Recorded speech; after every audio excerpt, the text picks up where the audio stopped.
Hello my beautiful friends, and welcome to my channel.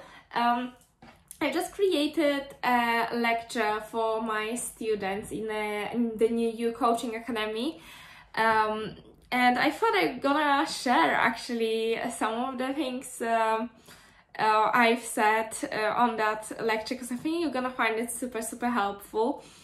And we're gonna talk about a little bit about self-concept, but most importantly answering the questions why you are like you are, why you cannot change, why none of the meditations work for you, why you cannot have the body and the mind that you've been desiring for so long, why you keep feeling like a failure, why you keep feeling like you're just never going to change, nothing helps you, you spend ages in the talking therapy, you know all of your issues inside out, nothing seems to change even though you put so much effort to just let them go and start a new life. It all boils down to your self-concept actually. I don't know if you had a look into that before, but basically self-concept is who you perceive yourself to be, and by talking with your therapist actually about the issue, you are reinforcing it, because you're talking about, hey, I feel this way, I feel not capable, I feel not good enough, I feel like I cannot have this body, I feel I'm not deserving of this body, someone told me that I'm fat and they were right, you know. By going into this thinking, into your words, the thoughts, you're reinforcing that reality that is in front of you, you're reinforcing that self-concept. Self-concept is who you think you are, like, naturally. When someone's approaching you and tells you, well, you're crap at driving, and you're just like, okay, I know, you're amazing at cooking, and you're just like, duh, yeah, and you think that it's something that you've had since you were born, but actually this is not true. It's something that's been developed through your experiences, habits, choices, and the unconscious programming, most importantly. And that's what I want to talk about to you today.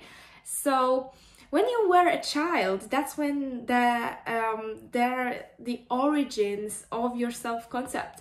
And that's when actually your brain is in the theta brainwave. So the theta brainwaves are when we sleep, and before we even wake up, at the beginning when we wake up, you know.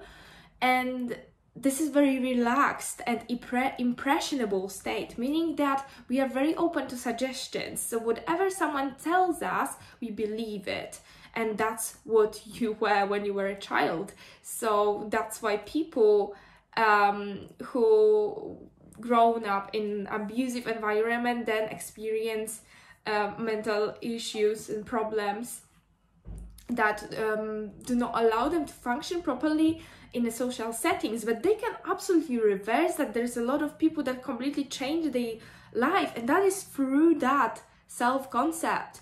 There is more and more studies about it, from Joe Dispenza, from, you know, if you read books of Neville Goddard, Maxwell Maltz, there is a book called Psycho-Cybernetics, yeah. And it also boils down to the mental health diseases that are developed from your experiences in the childhood, because there will be a trigger in the future that might reinforce that behavior, make you trigger again, and you're just like, yes, that's it, that's the validation. I'm gonna actually read you the Maxwell Maltz quote about the self-concept. So what he said is,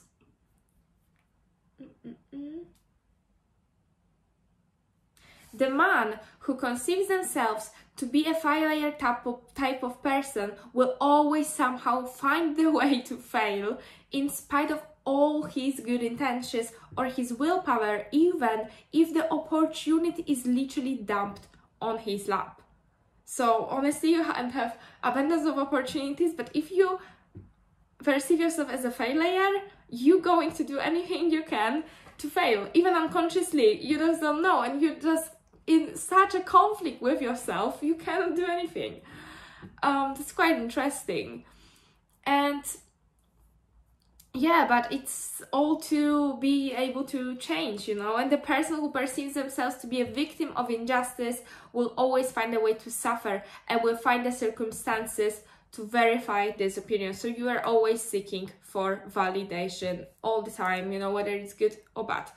So that's all about the self-concept. And when you were a child, you literally absorbed everything people told you through your experiences, humiliations, failures, triumphs, you know, good or bad, you absorb it, and that's why you are like you are today.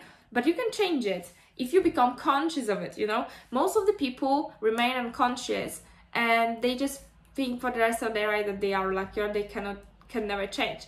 But if you are awake, you know that you can change. And today I want to show you a great visual of how your brain works and how you develop your self-concept and how you therefore can change it. And this is based on the analogy from Neville Goddard book, when he started talking about magnetism and our brain. So imagine you've got a brain, right? And within that brain, we've got a magnet. So that is a reticular activating system and the pineal gland. They will be responsible for attracting our reality, from helping us to perceive things in a certain way. So you've got that magnet within your brain, and you've got a steel. Imagine the steel on the other side, outside your brain and in your reality.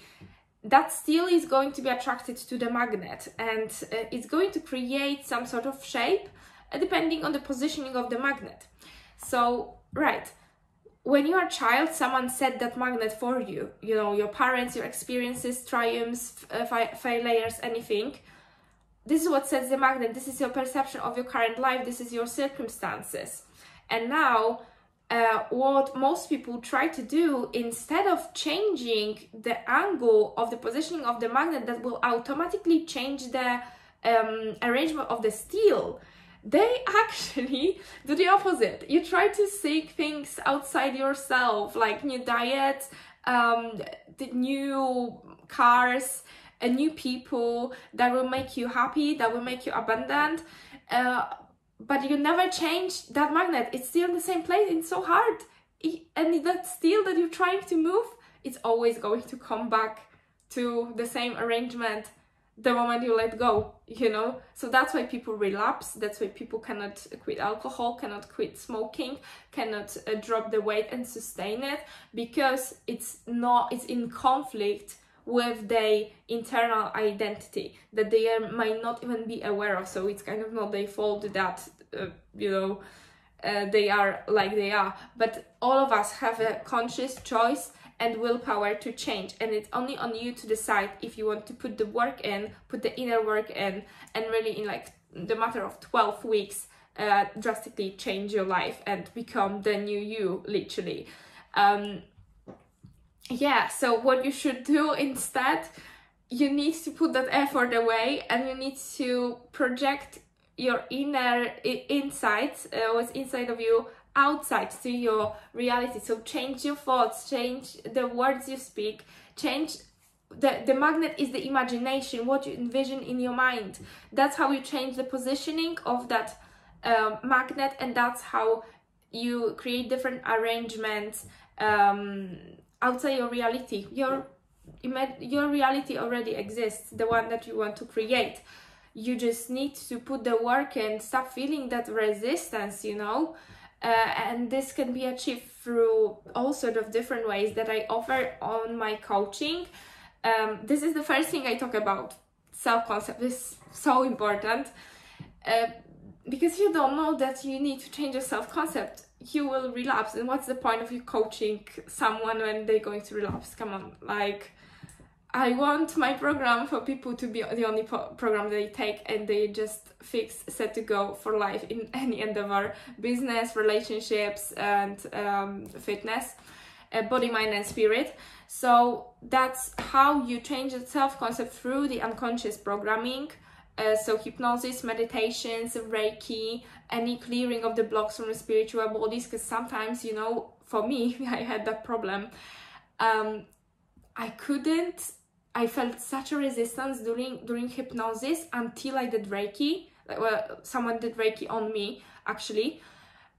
And that removed, that was such a relief, and things started coming to me, like manifestations, like something opened.